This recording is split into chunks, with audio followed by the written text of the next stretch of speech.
Basically, our story is about the lottery. It's a specific day that these group of people, well, this kind of community does. And, well, we had to cut out a piece from our story because it was way too long. So, you missed a bit about what's happening and the characters. We're gonna start you off a bit closer in so we can fit this video. The story is mostly about people drawing in their names to see who gets something at the end. That's it. Themselves and the stool. And when Mr. Summers said, "Some of you fellows want to give me a hand?" there was a hesitation before two men, Mr. Martin and his oldest son Baxter, came forward to hold the box steady on the stool while Mr. Summers stirred up the papers inside it. The original. I'm sorry to cut out some more parts, but our video was still too long. So this part that we cut out is basically just explaining the ritual a bit more in depth. It's not that important since, this is not like a real book report kind of thing. It's not that big of a deal. And it also is explaining what happened during this time of the lottery when it wasn't the day of the lottery, but like what happened during that time, where they kept it and who kept it. That's pretty much it. Letter thrown over her shoulders and slid into the place to the back of the crowd. Quinn forgot what day it was. She said to Mrs. Delacroix, who stood next to her, and they both laughed softly. Thought my old man was out back stacking wood. Mrs. Hutchinson went on. And then I looked out the window and the kids was gone, and then I remembered it was the 27th and came a running. She dried her hands upon her apron, and Miss Delacroix said, "You're in time, though. They're still taking away up there. Talking away." Mrs. Hutchinson craned her neck to see through the crowd and frowned, her husband and children standing near the front.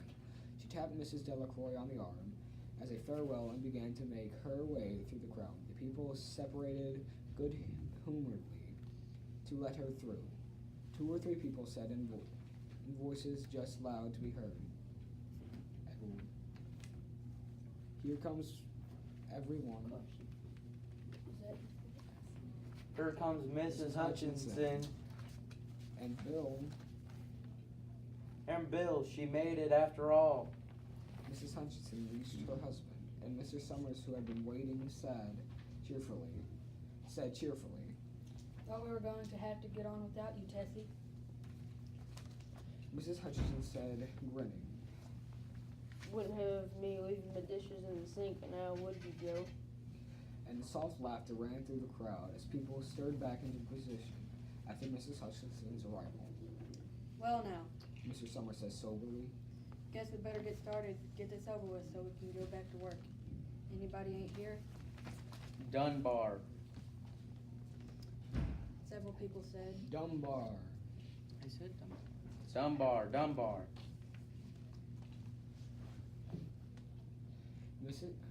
Mr. Hutchinson consulted his list. "Clyde Dunbar." He said, "That's right, he broke his leg, hasn't he? Who's drawing for him?" "Me, I guess," a woman said, and Mr. Summers turned to look at her. "Wife draws for her husband." Mr. Summers said. "Don't you have a grown boy to do it for you, Janie?"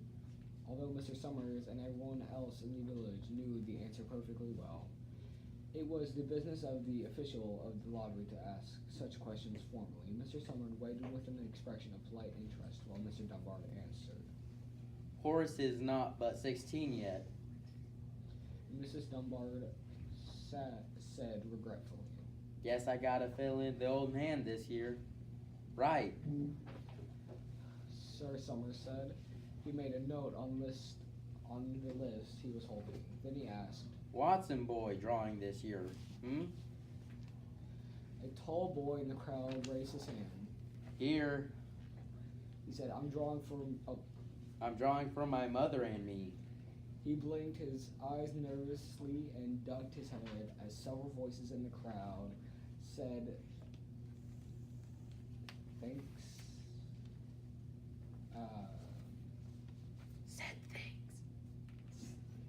Said things like, Good fellow, lack. And Glad to see your mother's got a man to do it. Well, Mr. Summers said. guess that's everyone. Old man Warner make it? Here. A voice said, and Mr. Summers nodded. A sudden hush fell on the crowd as Mr. Summers cleared his throat and looked at the list. All ready? He called. Now I'll keep reading the names. Heads of families first. And then the men come up and take the paper out of the box. Keep the paper folded in your hand without looking at it until everyone has turned. Everything clear? The people had done it so many times that they only half listened to the directions. Most of them were quiet, wetting their lips, not looking around. Then Mr. Summers raised one hand and said, Adams. A man disengaged himself from the crowd and came forth. Hi, Steve. Mr. Hi. Summers said. Hi, And Joe. Mr. Adams said. They grinned at one another humorously. Nervously, then Mr. Adams reached into the black box and took out a folded piece of paper.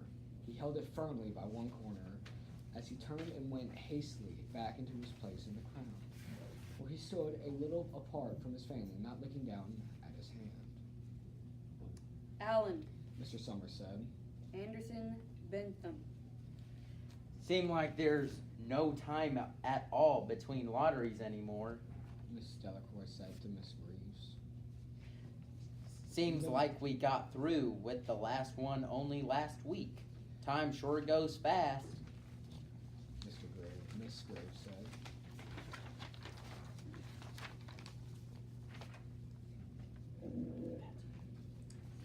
Clark. Delacroix.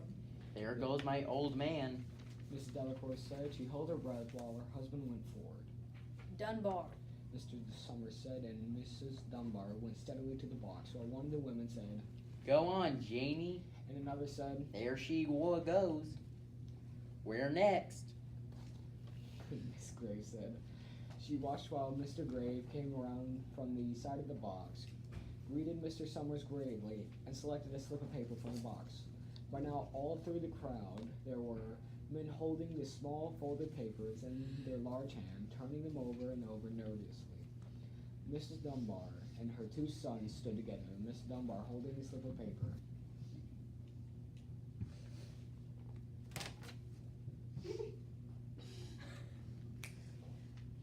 Where are we at? Oh my God. What? Just say Herbert Hutchinson. Herbert Hutchinson. Get up there, Bill. Miss Hutchinson said, and the people near her laughed. Jones. They do say Mr. Adams said to an old man Warner who stood next to him. that over in the North Village, they're talking of giving up the lottery. Old man Warner snorted.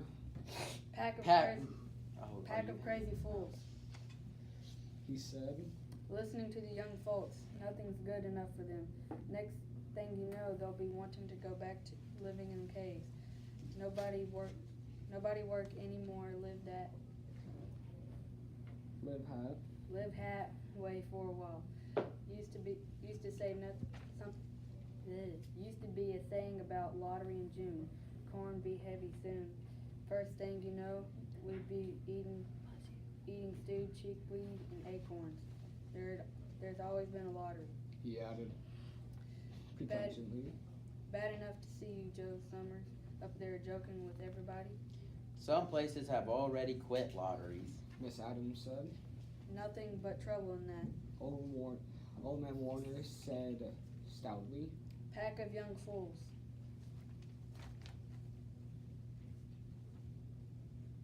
Martin. And Bobby Martin, oh wait, no, that was him. And Bobby Martin watched his father go forward. Overdyke. Percy. I wish they'd hurry. Miss Dunbar said to I wish they'd hurry. I wasn't done. Miss Dunbar said to her older son. They're almost through. Her son said. You get ready to run and tell Dad. Miss Dunbar said. Mr. Summers called his own name and then stepped forward precisely and selected a slip from the box. Then he called Warner.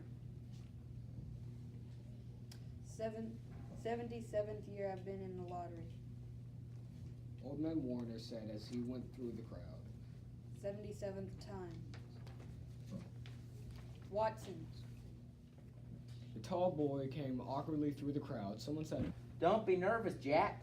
and Mr. Summers said, Take your time, son. Zanini. After that, there was a long pause, a breathless pause, until Mr. Summers, holding a slip of paper in the air, said, All right, fellows.